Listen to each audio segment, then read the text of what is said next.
Hello everyone and welcome to BMW's 2022 S1000R. And I have to say that in the world of motorcycling, quite rare is it that you come across bikes like these for the reasons that I'm about to get into. So when it comes to a new motorcycle to talk about, from year to year the model changes might be a new paint color, maybe they've added a quick shifter, maybe they've upsized the engine or made some kind of weight improvement. But with this S1000R, it really is a next generation product. Everything on this motorcycle has been tweaked to be better in some capacity than the outgoing model. It is very much based on the same platform as the S1000RR, that is the proper BMW Superbike. If I were to label every single change that this motorcycle has gone through, then it would be a 25-30 minute video, no question. But to give you the main highlights, we have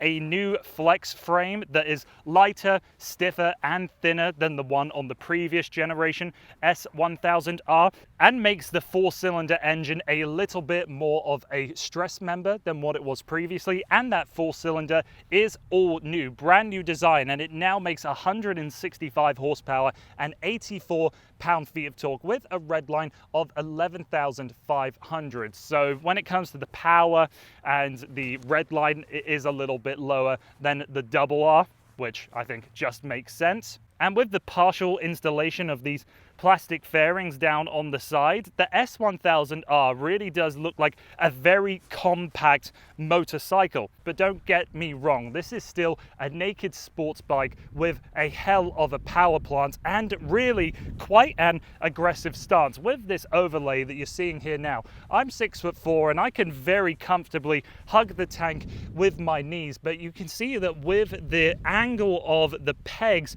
it really puts you into a leaning forward position, putting a lot of weight on your wrists, which is very much what you should be looking for on a sports bike. But when you want to crack your head down and really put your rib cage around the tank, you feel like you're on something just as special, just as powerful as something like BMW's S1000RR. But for this, the single R, there is more road focus. And for this one, we have the dynamics package added on top of it. So let's get on the road so I can share with you what this motorcycle is like when you put the hammer down. All right, so getting on to the S1000R, let's hit the central power button. I like the animation that comes up on the screen here. That's an excellent detail, something that BMW is putting on a lot of their new motorcycles, with the same digital screen with all of the character lines highlighted in the essential BMW colors. All right, so clutch in. Start up this bad boy. Now, with the S1000R, this 999cc engine does feel quite fizzy when idling like this, or whatever kind of speed you're set.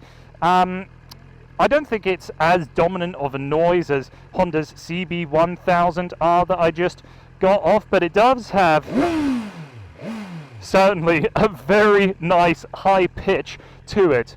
So let's get on the road and see what this bad boy can do.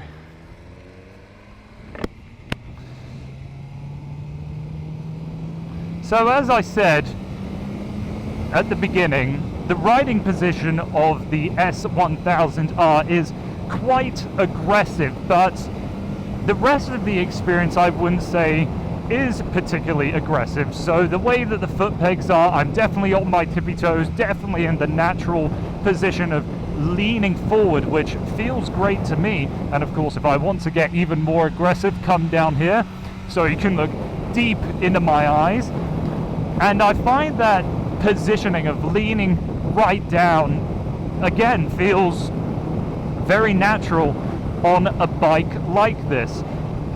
This S1000R has given me a perspective on motorcycles that I've never actually had before, and that's not being able to see the front tire from what I would call the typical riding position. And that's largely because we've got the headlight cluster, we've got the digital screen sitting on top of and in front of the fork, so the only way to really see the tire, I find, is if you want to be very aggressive leaning into corners. But being on this 999cc engine, the whole point is to let it loose a little bit. So I got a straightaway to my advantage here. I think I do.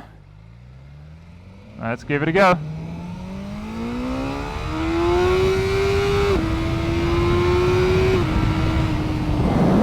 Whoa. BMW claims that this motorcycle with a good launch can do 0 to 100 kph in 3.2 seconds, and as you might have heard, I was shifting through this optional quick shifter, which I think is a bit of a shame on such a performance-oriented machine like this, that we don't have something like a quick shifter as standard equipment. That, to me, is a little bit unfair, but it is a very good system that, yes, in essence, is worth paying money for. But given how, again, I was just on Honda's CB1000R with a standard quick shifter, it's something that I'm surprised that BMW, being a premium manufacturer,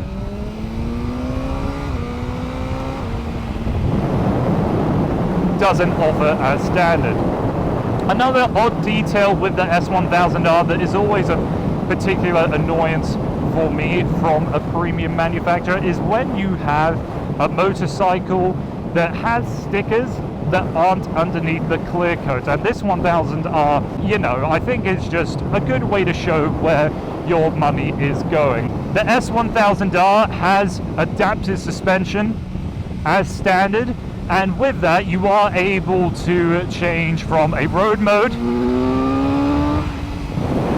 then to a dynamic mode, and you also have 3 different riding modes of road, dynamic and rain, changing around the throttle sensitivity and some of the traction control, wheelie control systems on this motorcycle. But just with day-to-day cruising, highway commutes or city traffic commutes, the S1000R really does feel comfortable in all of those situations. The seat is nice and squidgy. I'm quite fond of the way that this thing handles bumps on the road. It doesn't at all feel like you're making sacrifices for this liter bike, which gives this thing, I think, a little bit of a good split personality. Couple other notes to make before I wrap up this video. I like that most of the things that you see in front of you are textured metals or textured plastics. The tank is of course metal, and there's some plastic grips along the side, which I'm sure will be good if there's ever a situation that you need to replace those components.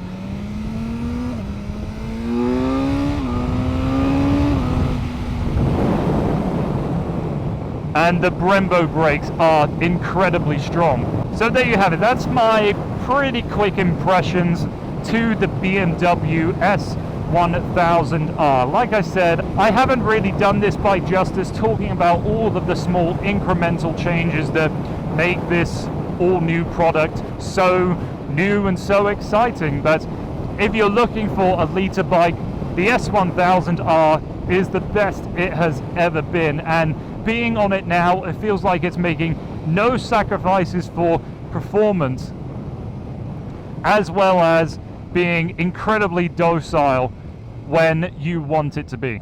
So thank you very much for taking the time to watching this video here on the channel. Please don't forget to like, comment and subscribe, and I hope to see you again on the channel soon.